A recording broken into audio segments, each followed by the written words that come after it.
Well, joining us now is Paul Gard. Back to one of our top stories now, and this is that the Russian President Vladimir Putin has been linked somewhat to the MH17 plane crash back in 2014. However, it must be a bittersweet feeling for Paul, and I'll ask this in a second, the fact that it's now run cold. Now, Paul's parents, Jill and Roger, were killed in MH17 when that crashed in 2014, and here he is now live with us. Paul, good morning to you. So I'll break this question up into a couple of parts. First of all, I'll ask you the link that involves, and although it may not surprise that many people, the Russian President Vladimir Putin, who had that link to that rocket being distributed to the front lines in Ukraine.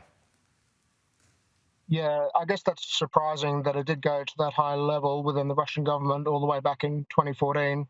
But then again, it's not surprising that Russia is deeply involved and has been deeply involved there, because we've seen over the last 12 months how nefarious their actions can be in meddling in the affairs of their neighbouring country. So, as I mentioned a little earlier, there must be a bittersweet feeling too, Paul, that the probe has now been suspended.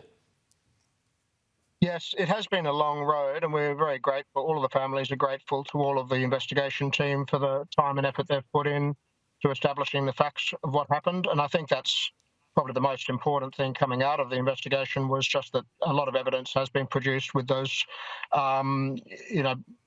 basic proof that of what happened, and not necessarily why it happened, but certainly a lot of the people involved. So, with everything that's been said and done, Paul, and bearing in mind that you had three people, 2 Russians and a Ukrainian last year, who were convicted in absentia, they're unlikely to ever see jail time, but they still had that conviction from afar. You've had a bit more time to process that now. Does that give you any kind of closure, or are you and the other family members of victims still kind of hanging in thin air? Well, I'm sure there are some families that are still disappointed. Personally, I've always put the blame of the loss of my parents' lives on the war itself, and I would prefer that the focus be on trying to resolve that conflict. Having said that, I think the trial was very useful for, firstly, as I said, establishing all the facts of what happened, and secondly, potentially providing some disincentive or deterrence from other people who might think about getting involved in this sort of war or doing this sort of heinous act. What are you going to do now, Paul? Well, there are still some other legal investigations. There's a court case at the the European Court of Human Rights, and there is an interstate action against Russia in the ICAO. But as I said, look, I've always mainly been focused on trying to encourage everyone to find a solution to the conflict. And I'd also encourage all your viewers to please, if you can, donate to the UNHCR or MSF or any of the other great organisations doing relief work in those conflict zones. They certainly need our help right now. You must be staggered, Paul, that, nearly 10 years on, that war's still going. Right on that point. Did you hear me? Sorry, yeah, Paul, I'll just repeat. We lost you there for a moment, Paul. I'll just finish by asking you this. I mean, you talked about the war there, and the plane went down, as we know, in 2014, but it's 2023 now. That war's still going. You must be staggered that it is. Yeah, it's really disappointing to see how that's gotten so much worse over the last 12 months. So I really do hope that there's some sort of solution that can be found, and sooner rather than later.